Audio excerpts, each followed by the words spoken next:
the DJI Osmo Action 4 and the GoPro Hero 11 is a very close competition. And it is just so hard for us to choose which one to pick. So, here are the 3 reasons to pick the DJI Osmo Action 4. First on the list is the front touch screen.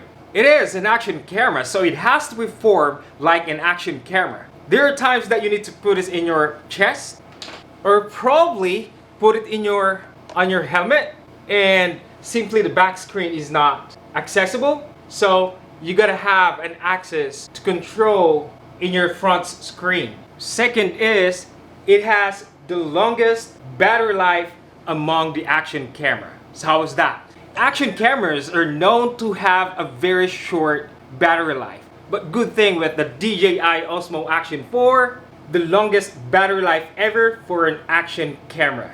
You don't want to change a battery in the middle of your action or probably run out of battery because you don't have a spare battery, right? So Osmo Action 4 is the best answer for that. And lastly is of course the quick mount release. Just like that, and it is now mounted. And of course, all you gotta do to remove it, just in case you wanted to remove it and do some other stuff, is of course just pinch it and that should get released. So those are the 3 things why you should pick the DJI Osmo Action 4 over the GoPro Hero 12. If you find this video helpful, please like and subscribe, and thank you guys for watching. Peace.